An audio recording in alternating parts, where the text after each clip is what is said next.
Bienvenue au podcast de Gurucul Prep du 29 septembre 2024. Mise à jour 1, jour important. Journée mondiale du cœur, 29 septembre. La Journée mondiale du cœur est un événement international annuel qui a lieu le 29 septembre pour sensibiliser aux maladies cardiovasculaires, MCV, et améliorer la santé cardiaque dans le monde entier. Elle rappelle aux individus, aux gouvernements et aux organisations de santé de prendre des mesures proactives pour prévenir les maladies cardiaques, qui reste la principale cause de mortalité dans le monde. La Fédération mondiale du cœur, FMC, et l'Organisation mondiale de la santé, OMS, ont collaboré pour établir la Journée mondiale du cœur en 1999. La première célébration officielle a eu lieu le 24 septembre 2000 pour mettre en évidence le fardeau croissant des maladies cardiaques et des accidents vasculaires cérébraux. De 2024 à 2026, la campagne se concentrera sur « Utiliser le cœur pour l'action ». Mise à jour 2, accord. Inde et Ouzbékistan signent un traité bilatéral d'investissement à Tachkent. L'Inde et l'Ouzbékistan ont signé un traité bilatéral d'investissement, TBI, qui assure une protection adéquate aux investisseurs des deux nations conformément aux précédents et pratiques internationaux applicables. La ministre des Finances, Nirmala Sitharaman, et le vice-premier ministre ouzbek, Kodjayev Jamshid Abdukakimovich, ont signé le traité à Tachkent, selon un communiqué du ministère des Finances. La signature du TBI reflète l'engagement partagé des deux nations à renforcer la coopération économique et à créer un environnement d'investissement plus robuste et résilient, a déclaré le ministère. Mise à jour 3, récompense. Deepak C. Mehta, honoré du prix ICC pour l'ensemble de sa carrière en 2023, lors de la 59e cérémonie annuelle des prix de l'ICC à Mumbai, le Conseil indien de la chimie, ICC, a décerné le prestigieux prix de l'ensemble de sa carrière à Deepak C. Mehta, président-directeur général de Deepak Nitrite Limited, un industriel innovant et leader. L'engagement inébranlable de Mehta envers la « chimie responsable », un concept qu'il a promu tout au long de sa carrière, soulignant des pratiques éthiques et durables dans l'industrie chimique, a été reconnu avec ce prix. Mise à jour 4, internationale.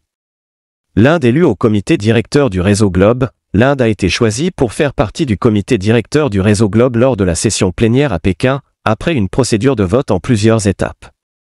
Le réseau Globe est un forum important pour la coopération internationale, et la participation de l'Inde renforcera ses efforts pour lutter contre la criminalité financière transfrontalière et la corruption. Le réseau mondial des autorités chargées de l'application de la loi contre la corruption, Globe Network, est une initiative du G20, soutenue par l'Inde en 2020. Il compte aujourd'hui 121 pays membres et 219 autorités membres. Mise à jour 5, internationale. Le stade emblématique de Shah Alam en Malaisie démoli pour des raisons de sécurité. Le stade emblématique de Shah Alam en Malaisie, qui avait une capacité de 80 000 places, a été démantelé en raison de problèmes de sécurité et de plusieurs années de négligence dans son entretien. Le stade, autrefois l'un des plus grands au monde, a été jugé dangereux en 2020. La démolition a commencé début juillet 2024 et sera achevée en mai 2025.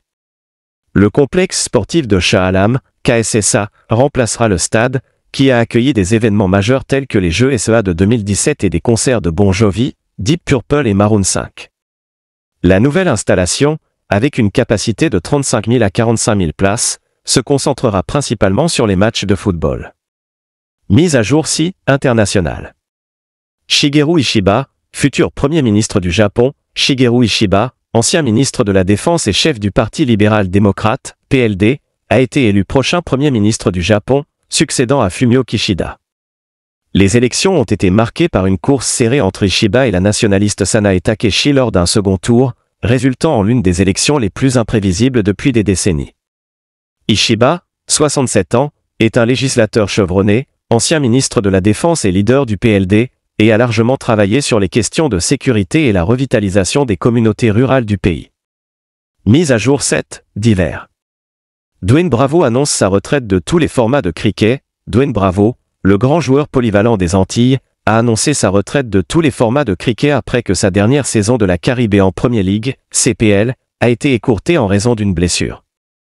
Bravo, qui aura 41 ans le mois prochain, détient actuellement le record du plus grand nombre de guichets en cricket T20. Il avait pris sa retraite du cricket international en 2021 et avait quitté l'Indian Premier League l'année dernière. Au cours de l'année écoulée, Bravo a entraîné les équipes de cricket des Chennai Super Kings, CSK, et de l'Afghanistan. Sa campagne d'adieu dans la CPL a été interrompue après qu'il s'est blessé en tentant de rattraper Faf du Plessis, capitaine des Saints. Lucia Kings, lors du 7e tour d'un match. Mise à jour 8, Science et technologie. Le Premier ministre Modi lance 3 supercalculateurs Param Rudra. Le Premier ministre Narendra Modi a lancé électroniquement 3 supercalculateurs Param Rudra, marquant un grand pas en avant dans la quête de l'Inde pour la croissance scientifique et technologique à travers la mission nationale de supercalcul. Les supercalculateurs, conçus localement et coûtant un 3,0 crore, ont été installés à Pune, Delhi et Kolkata pour mener des recherches de pointe dans différents domaines scientifiques. Les supercalculateurs Param Rudra, qui font partie de l'objectif de l'Inde de parvenir à l'autosuffisance en matière de calcul haute performance, HPC, soutiendront la recherche scientifique avancée dans divers domaines. Mise à jour 9, Science et technologie. Le ministre de l'Union Shri Jyotiraditya Scindia inaugure un laboratoire de test ORN 5G à CDOT, Bangalore, Shri Jyotiraditya M. Scindia, ministre des Communications, a récemment visité le campus de CEDOT, Centre de développement des télécommunications, à Bangalore pour inaugurer un laboratoire de test ORN 5G. Il a ensuite ouvert le Teja Center of Excellence for Wireless Communication au siège de la société à Bangalore.